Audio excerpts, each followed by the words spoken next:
Okay, let's get started with the last talk of the day. So our last speaker today is Aditya Tiwari, who's going to talk about does the unit sphere minimize the Laplacian eigenvalues under certain curvature. Thank you. So good evening all. So I'll be talking about, so does the unit sphere minimize the Laplacian eigenvalues under certain curvature conditions? Okay, so before beginning, before formulating this mathematically, so we'll look at certain preliminaries. So we'll consider MG to be a compact n-dimensional Riemannian manifold with empty boundary, and so this Laplace operator. So it acts on the space of smooth functions on M, and it is defined like this. So negative of divergence composed with gradient. So here F is a smooth function. Now this Laplace operator, so it is a self-adjoint and positive operator, and its eigenvalues are discrete, and we can arrange them in a non-decreasing sequence in the following way. Okay. Now if we take the corresponding eigenfunctions, so suppose that psi1 is an eigenfunction corresponding to lambda1 and so on. So we can construct an orthonormal basis of the square integral functions on M by those eigenfunctions. Okay. Now we'll look at an example. So Sn. Now so we'll take the standard metric, the round metric on Sn. So under so on this manifold, the eigenvalues are L times n plus L minus 1. Here L runs on natural numbers. So the eigenvalues, so they have finite multiplicity, and these multiplicities we can determine by looking at the dimension of the corresponding spherical harmonic space. Okay. Now in particular, so on S2, so the eigenvalues are L times L plus 1, and they have multiplicity 2L plus 1. And so on Sn G naught, so we'll denote the Laplacian by del G naught, and since we can construct a sequence of eigenvalues, so we'll write them by lambda I Z naught. Okay. So this is the ith eigenvalue in that sequence, and that sequence consists of the multiplicities also. So if an eigenvalue has a multiplicity 2L plus 1, then in that sequence it will occur 2L plus 1 times. Okay. Now so from here we can see that the first positive eigenvalue on Sn G naught, so it is n. Okay. Now we'll state a theorem, Rukmini's theorem. So it says that on a compact Riemannian n manifold, so if there is a positive number k such that this Ricci curvature is bounded below by k, then this first positive eigenvalue lambda Iz, so it is bounded below by k by n minus 1 times n. Now we saw here that the first positive eigenvalue on Sn G naught is n, right? So Rukmini's theorem says that if we take k to be n minus 1, then this lambda I Z naught, so it will always be greater than or equal to n. So this lambda I Z naught, the first positive eigenvalue of the Laplacian, so it is minimized by this unit sphere Sn G naught on the set of all compact n-dimensional manifolds with empty boundary and Ricci curvature bounded below by n minus 1. Okay. So for the first positive eigenvalue, the unit sphere does minimize it. Okay.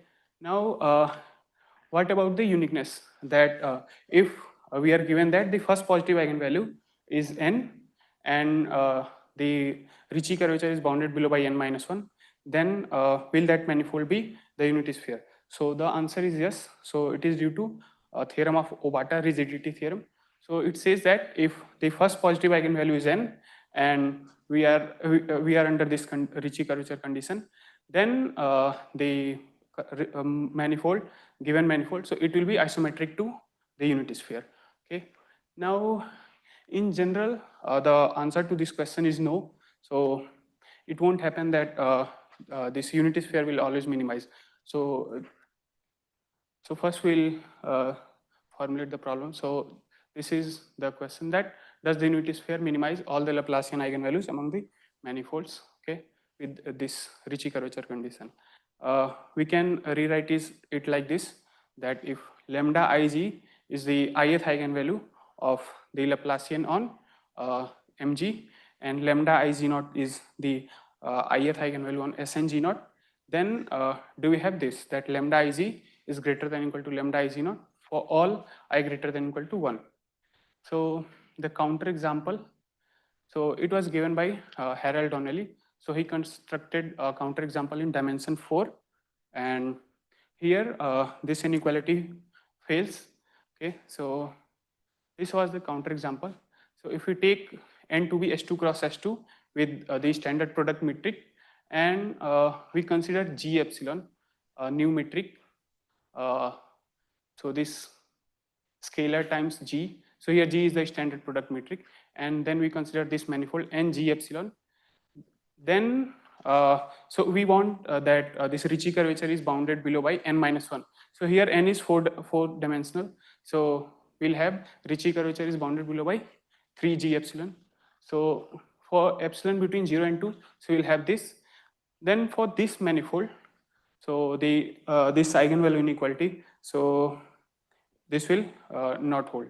Okay, so there is some I greater than 1. So for I equal to 1, it will always hold. But for higher eigenvalues, so for this particular example, so there will be an I for which this will not hold. So so this method, so here the manifold constructed is using the product metric.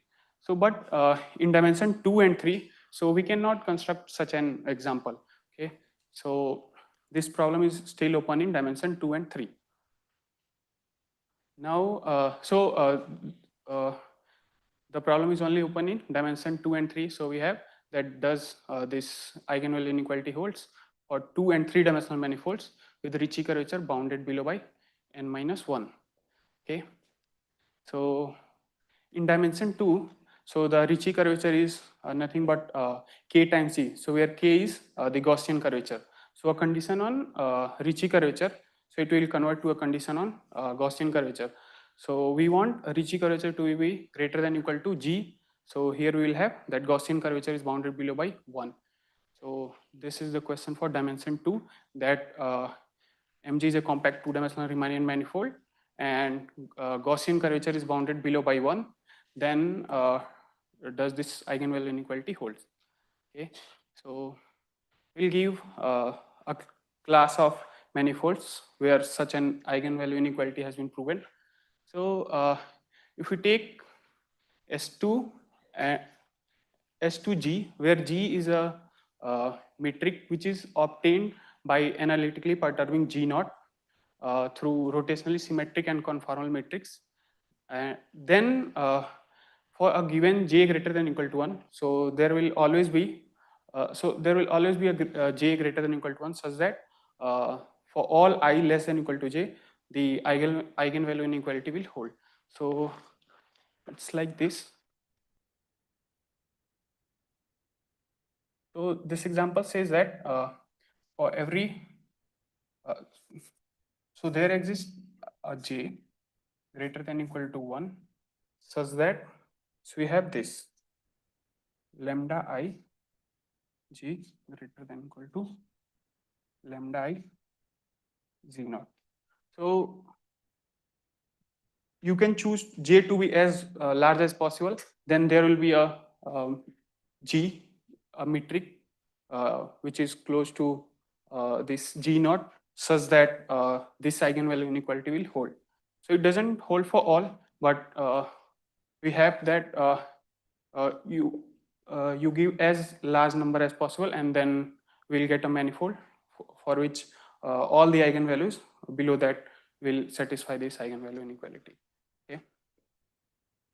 Sorry, can I interrupt really quickly? On the previous slide, you talked about higher genus surfaces. Which one? Oh, sorry, could you go back to the previous slide? Maybe it's just my. Right, so this here, So we are in dimension 2. Right. Wait, so I could have any genus surface then for. No, so it's a compact manifold with empty boundary. Right, so And like so we also have this curvature condition. Oh, but, So sorry, I misread. curvature Okay, condition sorry, also. okay, yeah, yes, of course, thank you. All right. Right, Okay, so this is one class, and then we'll look at another class of manifolds. So these are ellipsoids. So if we take ellipsoids which are obtained by analytically perturbing a unit sphere, so an ellipsoid is of this type. So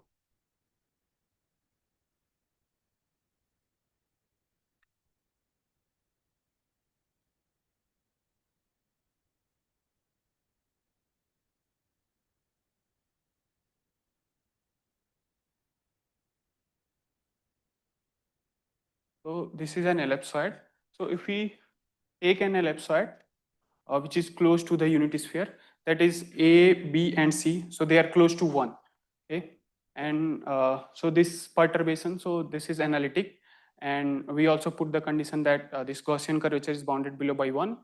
Then also, so we'll have an eigenvalue inequality of that type, that there exists a J such that for all I less than equal to J, so we'll have that lambda Ig is greater than equal to lambda I G naught. So the main technique used to prove in these two results, so is Burge's lemma.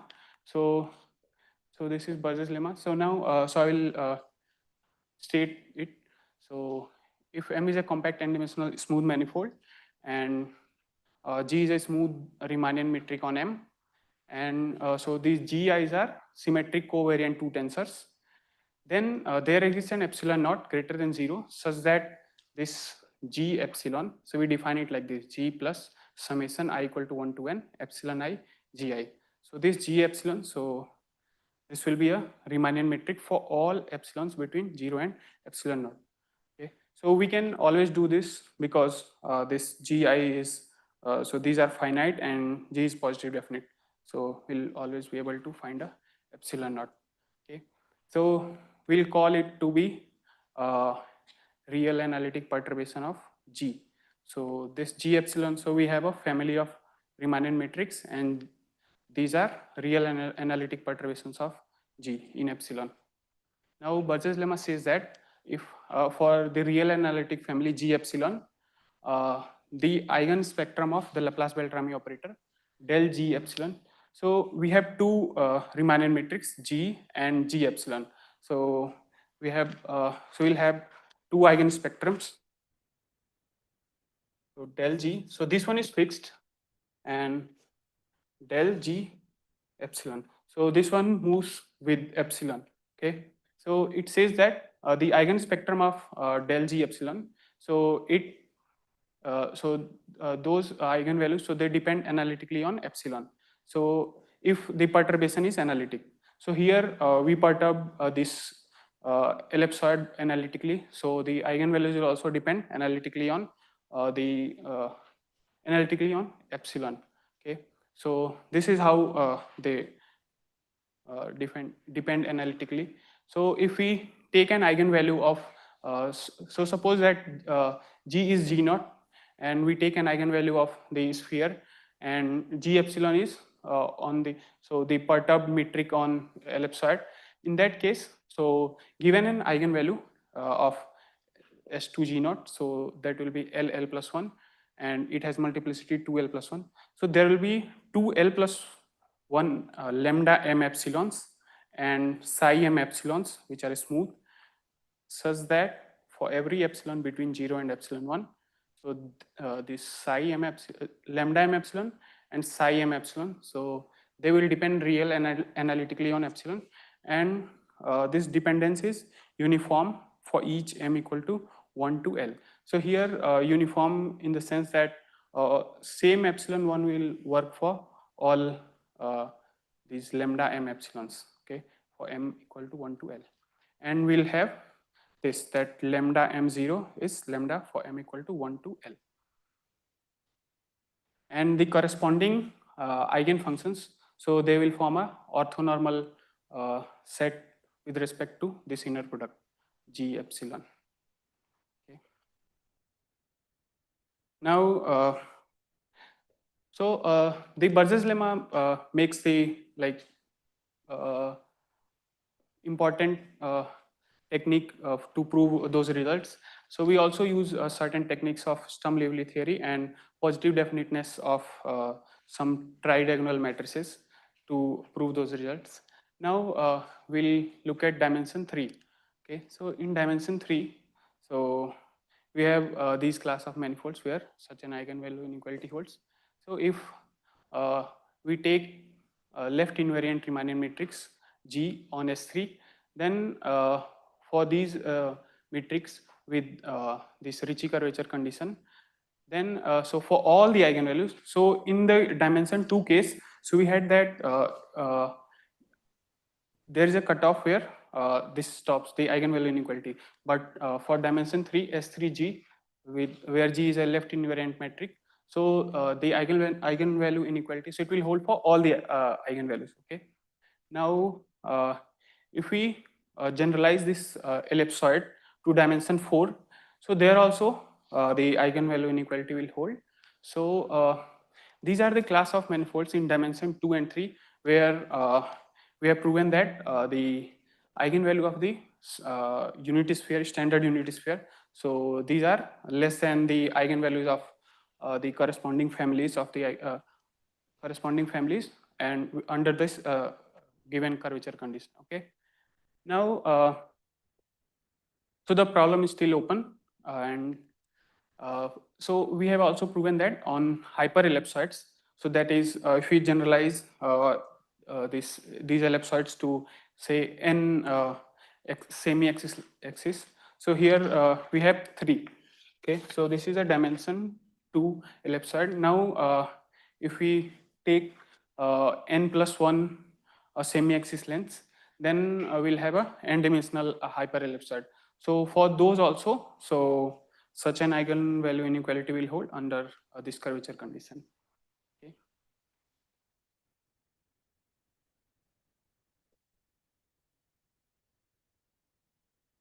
So these are the references.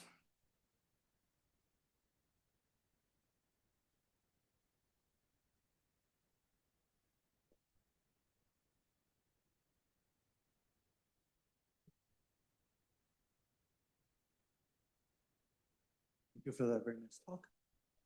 Are there questions from the audience?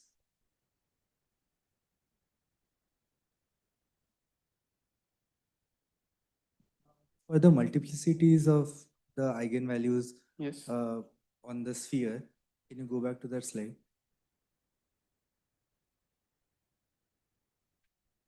Yes. For S2, is there a typo there, 2L minus 1? No, it will be 2L plus 1. Because the smallest non-zero eigenvalue is L equal to 1, right? Yes. But that should be simple.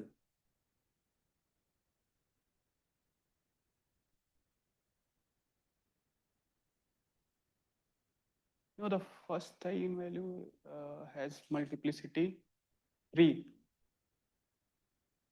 2 has multiplicity 3.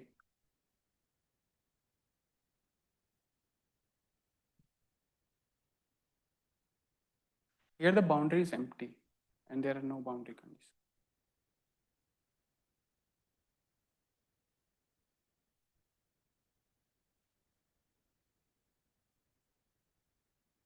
Are there other questions from the audience?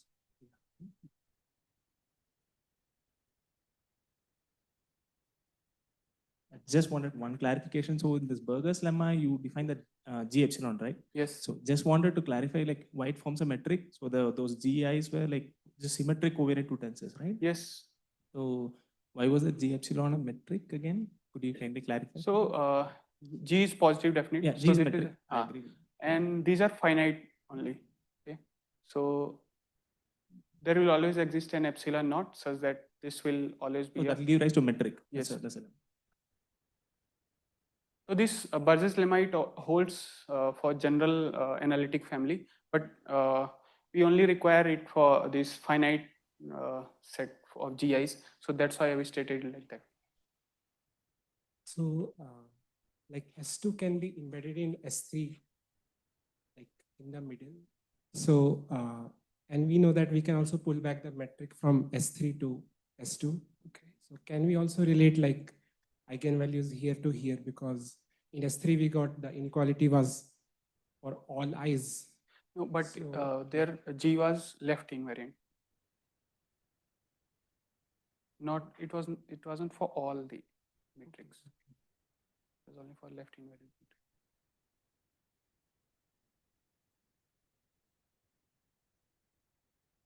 So like if we just pull back that left invariant one,